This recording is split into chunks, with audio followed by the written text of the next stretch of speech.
Albert Einstein said this about Mahatma Gandhi, the famous Indian leader. Generations to come, it may well be, will scarcely believe that such a one as Mahatma Gandhi ever in flesh and blood walked upon this earth. Today is the first of a series of programs I'm doing on Mahatma Gandhi, and the series is entitled Mahatma Gandhi, Revolutionary, Saint, Philosopher. And in my series of programs, the emphasis will be on Gandhi, the philosopher. Gandhi, of course, is well known for being a non-violent revolutionary who led India to its independence from Great Britain in the first half of the 20th century. But Gandhi's value goes far beyond that. His life and his philosophy provoke us to think more deeply about our own lives and values. Gandhi, I must point out, is not included in the books of great philosophers. So why do a series of programs about Gandhi's philosophy? Well, because unlike some philosophers, Gandhi deals with problems of everyday living. And also, Gandhi lived his philosophy. Anton Chekhov, very famous Russian writer, said this about philosophers and philosophy teachers. Chekhov said, "It is relatively easy to teach philosophy. It is far more difficult to live it." Historian Will Durant said this about Gandhi. He said, "India gave to the world the unprecedented phenomenon of a revolution led by a saint and waged without a gun." And Lord Mountbatten, who was the last British official in India before turning India over to the Indians to rule themselves, Lord Mountbatten said this about Gandhi. "Mahatma Gandhi will go down in history on a par with Buddha and Jesus Christ." Gandhi entitled his autobiography, "The Story of My Experiments with Truth." And in his autobiography, Gandhi points out that he considered his life to be a pilgrimage, a quest. And what was he questing after? He wanted to find out the most fulfilling way to live. And of course, in so doing, he provokes our thinking about our own lives. In his autobiography, Gandhi deals with many topics, among which are the following. He talks a great deal about sex, religion, spirituality, technology, education, human relations, with an emphasis on friendship. He addresses himself to money, power, prestige, the role of women in society, and his economic theory. Was Gandhi a socialist? Was Gandhi a capitalist? Did he have a well thought out plan for what kind of economic system society should have? I'll be talking about that. And of course, the main thrust of his autobiography is a search for wisdom. And I'll be addressing myself to what Gandhi thought constituted wisdom. First, a brief overview of Gandhi's life. Gandhi was born in 1869 in India. He was born 4 years after Abraham Lincoln was assassinated. And Gandhi himself was assassinated in 1948 at the age of 78. And at that time, Harry Truman was the President of the United States. So again, Gandhi's life spanned the era approximately from Lincoln to Harry Truman. Gandhi was married at age 13. It was an arranged marriage. This was the custom in India in the late 1800s. His wife was also 13 at the time. And Gandhi points out in his autobiography that shortly after they were married, he and his wife, despite the fact they were both only 13, began having sex. And he talks about the consequences of that. Gandhi studied law and eventually became a very prosperous lawyer. Indeed, he practiced law for 20 years in South Africa. Gandhi, in his middle age, began in earnest his what he calls experiments with truth. And among those experiments with truth was his decision to give up having sex. At age 37, Gandhi decided to become celibate. And as far as we know, he remained celibate until he was assassinated at age 78. In his early 40s, this prosperous lawyer decided to adopt a life of voluntary poverty and again lived as a poor man for the remainder of his life. Gandhi, of course, is best known as the leader of the Indian independence movement. He advocated nonviolence, and indeed nonviolence was the primary weapon used against the British to get them to free the Indians. Gandhi spent a total of 6 years in jail for his efforts as the Indian independence leader. In 1947, India did get its independence, and the following year, Gandhi was assassinated, and I'll be talking about that in a later program. Judith Brown has written what many consider to be the definitive biography on Gandhi. It's entitled Gandhi, Prisoner of Hope. And Professor Brown, in her biography, claims that Gandhi would want to be remembered primarily as a seeker of truth, and only secondarily as a successful revolutionary. Early in his autobiography, Gandhi talks about his marriage. I mentioned before that he and his wife were both 13 years of age when this arranged marriage was put into effect, so to speak. He points out that his wife, Kastabai, was illiterate. And he mentions that he wanted to teach her how to read and write, but a problem developed, and I'll be talking about that problem in a little bit. Concerning his marriage, Gandhi wrote this in his autobiography. We have had numerous bickerings. We are tried friends, but let no one conclude that we are an ideal couple.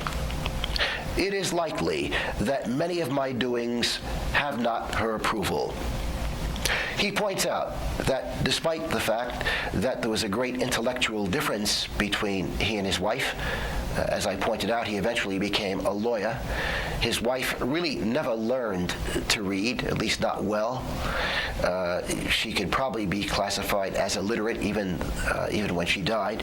In any event, Gandhi points out that though there was a wide difference between he and his wife intellectually, that he considered his marriage to be one of contentment and progress. Those are his words, contentment and progress. Gandhi says that lust got in the way of his educating his wife. He said he had every intention of teaching her how to read and write, but that lustful love got in the way. And he points out that she could have become a very learned lady. Here are his own words. As a result, Kastabai can now with difficulty write simple letters. He's writing, by the way, when they're both in their middle 50s. I am sure that had my love for her been absolutely untainted with lust, she would be a learned lady today.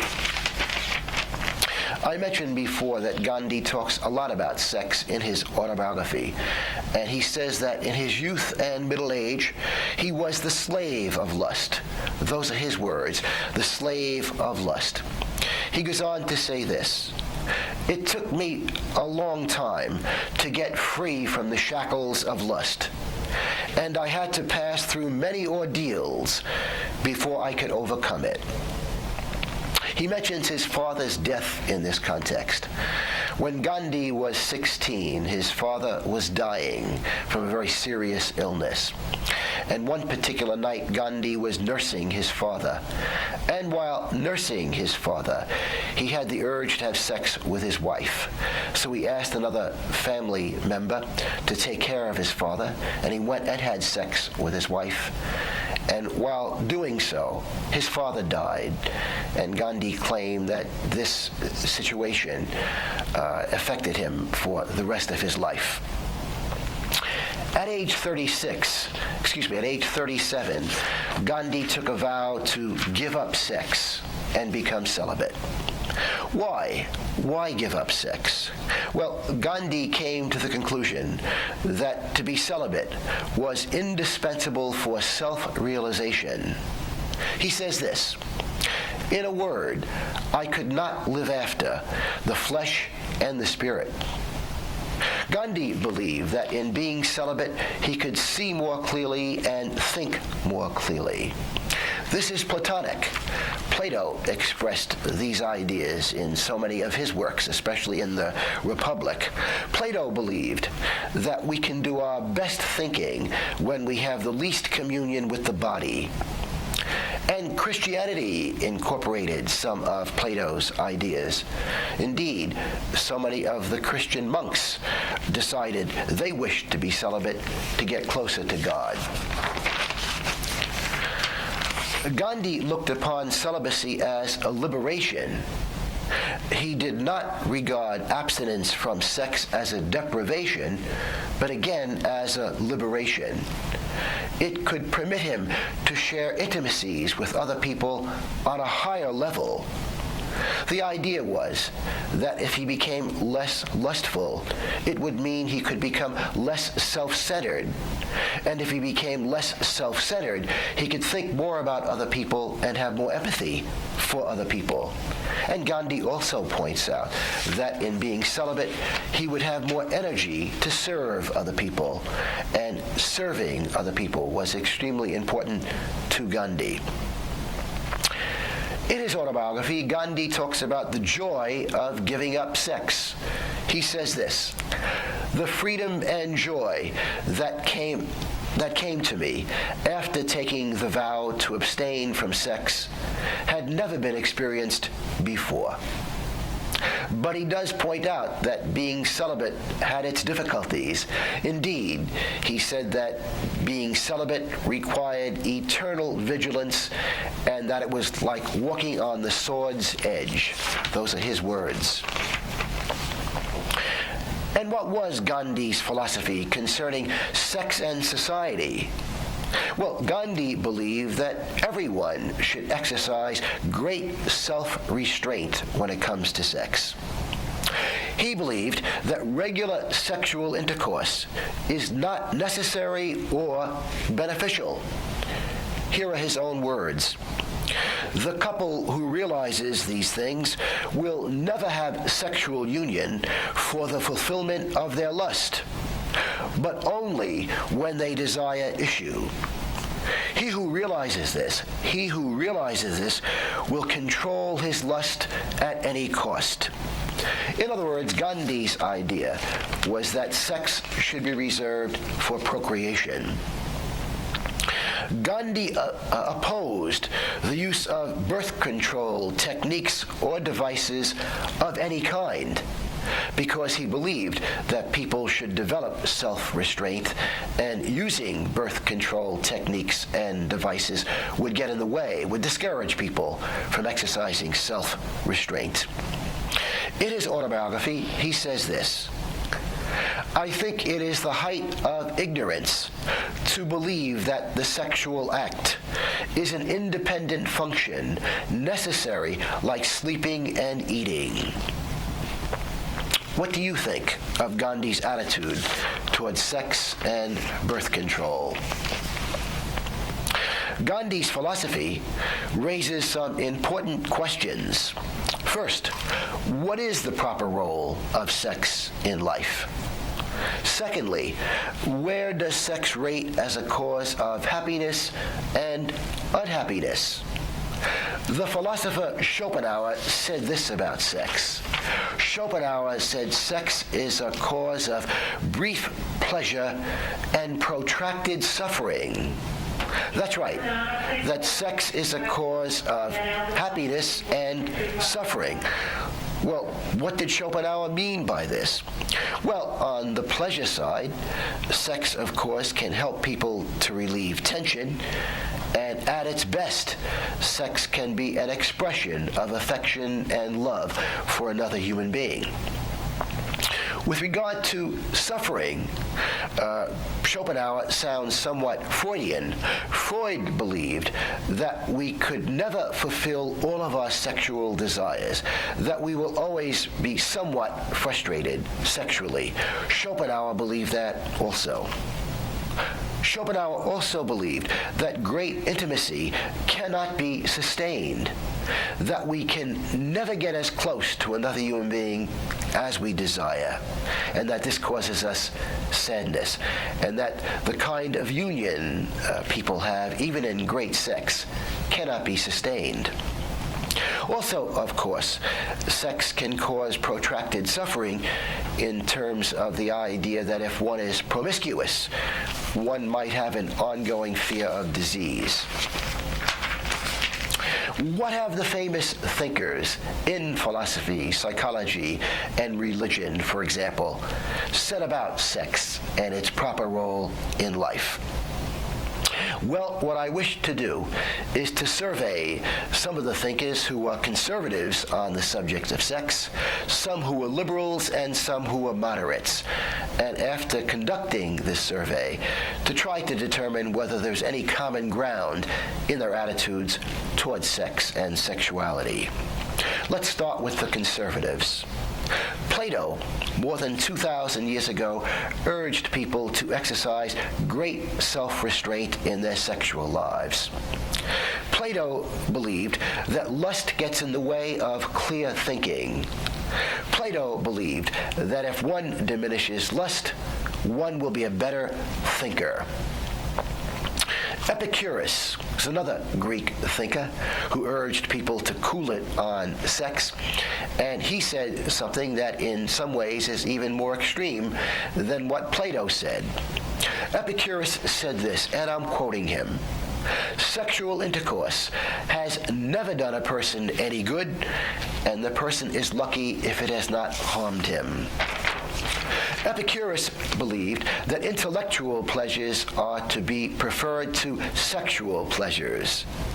He believed that intellectual pleasures can promote tranquility in our lives, whereas he believed that sexual pleasures, while they might provide an immediate release of tension, in the long run cause much turmoil. Epicurus had the idea that when it comes to sex, we itch to scratch and we scratch to itch, that it's a cycle, and that the cycle is not productive of tranquility. St. Augustine, of course, is also in the tradition of conservative thinkers when it comes to sex. And in his Confessions, which was his autobiography, St. Augustine says that in his youth he was pretty promiscuous and was obsessed with sex. Indeed, St. Augustine had an illegitimate son before becoming a priest. But St. Augustine also says in his autobiography that once he became celibate, he experienced much more tranquility and happiness in life than he had experienced when he was a very sexual being. Now let's move to the liberals. On the liberal side, of course, is Sigmund Freud. Freud believed that neurosis, meaning mental disorders such as depression and compulsive behaviors, are related to sex and to our unconscious inner conflicts. Here are his own words on the connection between neurosis and sex. Again, I'm quoting Sigmund Freud from his famous book entitled Civilization and Its Discontents. Freud said this: "Neurotic symptoms are in their essence substitutive satisfactions for unfulfilled sexual wishes." Again, neurotic symptoms are in their essence substitutive satisfactions for unfulfilled sexual wishes. I must tell you that many thinkers have disagreed with Freud. Many thinkers, including prominent psychiatrists such as Carl Jung, said that it's just plain wrong to believe that most people who are depressed or who are experiencing compulsive behaviors or other symptoms of neurosis, it's just plain wrong to believe that all of these people, even most of these people's problems, stem from sex in one way or another. Jung conceded that sometimes it does, but other times it doesn't. Freud also advocated more liberal laws and customs concerning sex. Freud, for example, wanted more liberal laws concerning divorce and homosexuality. Indeed, in 1935, in a very famous statement, Freud said, "Homosexuality is no sin, it's no crime, and it's nothing to be ashamed of." And Freud then went on to point out that many great people in history had been gay, and among the names he named, or the people he named, were Plato, Leonardo da Vinci, and Michelangelo. Despite the fact that Freud was a liberal, by the way, he did advocate sublimation, meaning that Freud believed that we should channel some of our sexual energy into other areas, for example, into our jobs. Freud, as liberal as he was, did not believe that we should use all of our sexual energy to have sex. And as far as we know, Freud himself led a rather conservative sex life. Among the other liberals are Nietzsche, the famous German philosopher. Nietzsche indeed attacked Christianity's attitude towards sex. Nietzsche raised the question, what can be wrong with two people giving each other pleasure in sex? He said how different this is from what often goes on in society, where so often in society people try to steal other people's happiness and pleasure. Nietzsche also went on to say that, in his opinion, it was wrong to associate sexual feelings with a bad conscience. Again, it's wrong, according to Nietzsche, to associate sexual feelings with a bad conscience. Another very liberal thinker on the subject of sex was British philosopher Bertrand Russell. Russell believed that if people had good sex or have good sex, they are likely to treat each other better. Russell, back in the 1930s, 40s, and 50s, condoned premarital sex and got into a lot of trouble for condoning premarital sex. Indeed, he was not allowed to teach at the City College of New York because of his beliefs about sex. Carl Jung, psychiatrist Carl Jung, is considered to be another liberal on the subject of sex. Jung favored legalizing prostitution. Jung said that prostitution is a social necessity. It's a safety valve, and that if society legalizes prostitution, there's a good chance that that will decrease the number of sexual assaults that are committed against people. And finally, a 20th century liberal on the subject of sex, PhD, MD Alex Comfort, who wrote a very famous book entitled The Joy of Sex. And in this book, Comfort makes this rather extreme statement. Well, maybe it's not extreme. He says, most wars have been started by politicians who never had good sex. So that Alex Comfort, like Freud, believed that sexual frustration could cause people to do some bad things. Among the moderates, in terms of our intellectual tradition concerning sex, Aristotle was a moderate. Aristotle believed that one's rule in living should be nothing in excess. Aristotle believed that our appetite for pleasure is insatiable. Again, our appetite for pleasure is insatiable, and we must control it. Aristotle said we should not consume as much food, drink, or sex as we want, but only as much as is good for us. Aristotle also said that sometimes we desire something that's not good for us, and other times we don't desire what is good for us. And of course, many religious thinkers, as well as philosophers and writers, have talked about the idea of lust not being controlled, and if lust isn't controlled, it can destroy a person and a family. Indeed, some very famous novels have been written on this subject. For example, Tolstoy's Anna Karenina and Flaubert's Madame Bovary, two female characters whose lives are destroyed, some would say, by their uncontrolled lust. Might there be some common ground between the sexual liberals and conservatives? I think there is. Both the liberals and conservatives believed in sublimation, the idea that we should channel some of our sexual energy into other areas, for example, our work and our family life. Also, the liberals and conservatives are pretty much agreed that sex may be overrated as a cause of happiness, that many people have unrealistic expectations about sex. Freud, for example, did not believe that sex was the chief cause of happiness in life. Well, what have many thinkers claimed is the chief source of happiness in life? Well, the Buddhists claim our desire should be for tranquility, and we acquire tranquility through mindfulness. And what is mindfulness? Mindfulness is a way of thinking whereby we reduce our anger, our hatred, and our greed. And in reducing our anger, hatred, and greed, we will achieve much more happiness. Plato believed the chief cause of happiness is virtue. Plato said the happiest person is the most decent person, and the unhappiest person is the most wicked person. Aristotle believed the chief cause of happiness in life is learning. Aristotle said our human nature is such that we are happiest when we are learning. Gandhi believed the chief source of happiness in life is service to others.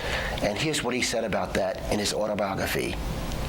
All other pleasures and possessions pale into nothingness before service, which is rendered in a spirit of joy.